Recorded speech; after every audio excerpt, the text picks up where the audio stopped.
मुझे बस 7 मिनट दे दो, सिर्फ 7 मिनट, क्योंकि आज मैं वो बातें करने वाला हूँ जो शायद कभी तुमने खुद से नहीं करी। तुमने अंदर ही अंदर उन बातों को दबाया, किसी से नहीं कहा, पर तुम भी चाहती थी कि तुम्हारी उन शब्दों को कोई सुने, कोई महसूस करे कि तुम ठीक हो कि नहीं। डियर वुमन, ये सिर्फ एक ट्रिब्यूट नहीं है, ये एक माफ़ी है उन सब खामोशियों के लिए जो तुमने बिना कहे सही है, उन सारे आंसुओं के लिए जो पलकों के पीछे ही सूख गए, और उन सारे सपनों के लिए जिसे तुमने घर की शांति के लिए कुर्बान कर दिया, क्योंकि तुम्हारी पूरी जिंदगी का दर्द बयान करने के लिए 7 सदियां भी कम पड़ जाएंगी। बचपन से ही एक लड़की को क्या सिखाया जाता है? धीरे बोलो, ऊंची आवाज में बात मत करो, ज्यादा हंसना मत। सोचो उस 5 साल के बच्ची के बारे में जो बारिश में उछल रही है और खुशी के मारे जोर जोर से हंस रही है, और तभी पीछे से एक आवाज आती है, चुप, लड़कियां इतनी जोर से नहीं हंसती। और उस समय हम इस बात का रियलाइज ही नहीं करते कि हम सिर्फ उसकी आवाज नहीं दबा रहे, हम उसकी सेल्फ कॉन्फिडेंस का गला घोट रहे हैं। दूसरी तरफ वो अपने भाई को देख रही है जो खुल के मस्ती कर रहा है, खुल के बारिश में भीग रहा है, खुल के हंस रहा है खुशी के मारे, लेकिन उसके भाई को एक शब्द भी कुछ नहीं बोला जा रहा। और वहीं से एक बच्ची के दिमाग में ये बैठ जाता है कि मेरी हंसी, मेरी मौजूदगी दुनिया के लिए एक शर्म की बात है। और वही बच्ची जब 15 साल की हो जाती है तब धीरे बोलो एक नया रूप ले लेता है। कैसे, हम आगे वीडियो में बात करेंगे। अब अगर वो गली में अपने दोस्तों के साथ हंस दे तो पड़ोस की नजरें उसके चरित्र को नापने लगते हैं। उसे कहा जाता है बेटियां तो घर की इज्जत होती है, उन्हें कम हंसना चाहिए, कम बोलना चाहिए और उन्हें झुक कर चलना चाहिए। लेकिन तुमने सोचा है कभी, इज्जत का ये सारा बोझ उन नन्हे कंधों पर ही क्यों? भाई चाहे कुछ भी कर दे, घर की इज्जत नहीं मिटती, पर लड़की अगर थोड़ा सा भी ज्यादा जोर से बोल दे, घर की इज्जत मिट्टी में मिल जाती है। और ये सबक उसे इतना ज्यादा खोखला कर देती है कि धीरे बोलते बोलते एक दिन वो बोलना ही बंद कर देती है। और पता है सबसे डर वाली बात क्या है? ये खामोशी उसकी फितरत बन जाती है। कल को जब उसके साथ कुछ गलत होता है, चाहे वो रास्ते पर हो, घर के किसी कोने में या किसी गली में या कहीं भी हो, वो चिल्ला नहीं पाती, क्योंकि उसको बचपन से ये सिखाया जाता है कि घर की बात बाहर नहीं जानी चाहिए। वो अपने दर्द को, अपने तकलीफ को और यहाँ तक कि अपने साथ होने वाले जुल्म को धीरे धीरे बिना बोले सहती है। जब वो रोना चाहती है तो बाथरूम का नल खोल देती है ताकि उसकी सिसकियां दीवारों के पार ना जाए। हमने उसे सहनशील बना दिया है, पर सच तो ये है कि हमने उसे एक ऐसा लाश बना दिया है जो सिर्फ ठीक हूँ कहना जानता है। दुनिया तो उसे आदर्श कहती है, पर किसी ने कभी पूछा कि वो बच्ची कहाँ गई जो खुल के हंसना चाहती थी? एक कहानी सुनाता हूँ।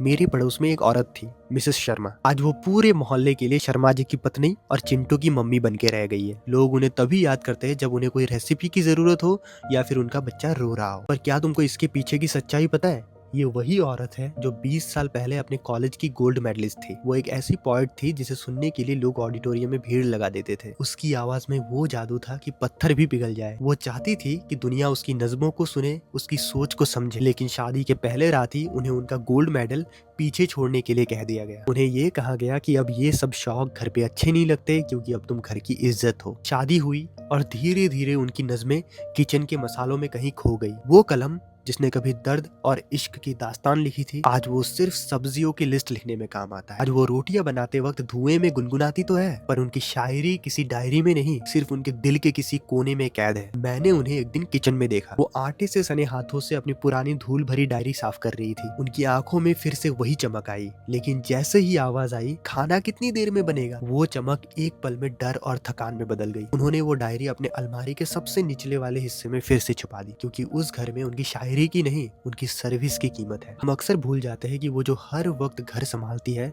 एक समय में उसका भी नाम था, उसकी भी पहचान थी, और हमने उन्हें आदर्श नारी का टैग देकर उनसे उनका इंसान होना ही छीन लिया। आदर्श होने का मतलब क्या है? कि तुम थक नहीं सकती, तुम्हारी कोई पसंद नहीं हो सकती, कि तुम्हारा पूरा दिन दूसरों की जरूरतों के हिसाब से चलेगा। मिसेस शर्मा आज हर दिन मरती है, पर उनके लिए कोई आंसू नहीं बहाता, क्योंकि किसी को नहीं दिखता कि वो अंदर ही अंदर कितनी बिखर गई है। वो बाहर से बिल्कुल ठीक दिखती है। हमने उन्हें एक ऐसा मशीन बना दिया है जो प्यार तो देती है, पर बदले में कुछ भी मांगना भूल गई है। वो शर्मा जी की पत्नी बनने के चक्कर में वो लड़की कहीं खो गई है, वो जो कभी आसमान को अपने नज़्मों से भर देना चाहती थी। और फिर आती है माँ, दुनिया का सबसे पवित्र शब्द। मैंने अपनी माँ को देखा है, थकी हुई होती है, बुखार होता है, पर किचन से चूल्हे की आवाज कभी बंद नहीं होती, क्योंकि माँ को तो बीमार होने की इजाजत ही नहीं होती। हम अक्सर माँ से कहते हैं, माँ तूने क्या ही किया, घर पर ही तो रहती है। ये जुमला एक खंजर की तरह होता है। क्या हमने कभी देखा है उन फटी हुई एड़ियों को, उन जलते हुए हाथों को? वो माँ जो सबको खिलाकर आखिर में ठंडी रोटियां खाती है, वो त्याग नहीं है,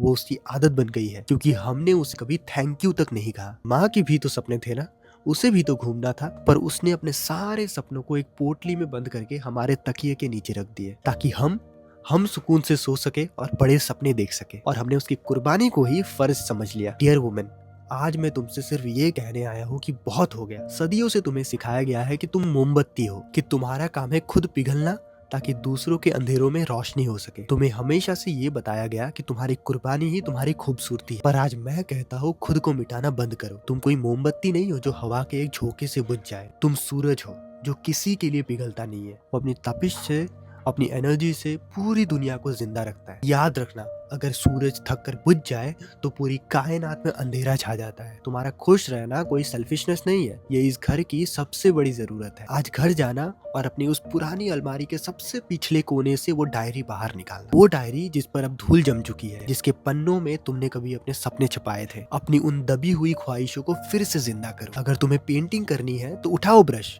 भले ही तुम्हारे हाथ थोड़े कांप रहे हो। अगर तुम्हें बिजनेस करना है तो उठाओ पहला कदम, भले ही लोग तुम पर हंसने की कोशिश करें। वो आर्टिस्ट, वो एंटरप्रेन्योर, वो सिंगर अभी मरा नहीं है। वो सिर्फ तुम्हारे अंदर कहीं सो गया है क्योंकि तुमने उसे जगाना बंद कर दिया। वो डायरी तुम्हारे गुजरे हुए कल का हिस्सा नहीं, वो तुम्हारे आने वाले कल का एक रास्ता है। एक बात याद रखना, अगर तुम अंदर से कभी खुश नहीं हो तो तुम कभी भी किसी और को खुश नहीं रख सकती। एक दुखी और थकी हुई औरत सिर्फ दुख बांट सकती है। एक हैप्पी वुमन ही एक हैप्पी होम बन सकती है। जब तुम मुस्कुराओगी तब घर की दीवारों में जान आएगी। अगली बार आईना देखो तो उसमें सिर्फ किसी की बीवी या किसी की माँ को मत ढूंढना, उसमें एक लड़की को ढूंढना जिसके कुछ सपने थे, जिसकी कुछ पसंद थी, जिसको कुछ बड़ा करना था अपने लाइफ। ये 7 मिनट भले ही खत्म हो जाए पर तुम्हारी हिम्मत कभी खत्म नहीं होनी चाहिए। आज ये वीडियो हर उन औरत को भेजो जो भूल गई है कि वो कितनी ज्यादा स्पेशल है। अपनी माँ को दिखाओ, अपनी बहन को दिखाओ और अपनी पत्नी का हाथ पकड़ के कहो कि मैं तुम्हारे सपनों के साथ हूँ, हम दोनों मिलके उन सपनों को पूरा करेंगे। और कमेंट में जरूर लिखना,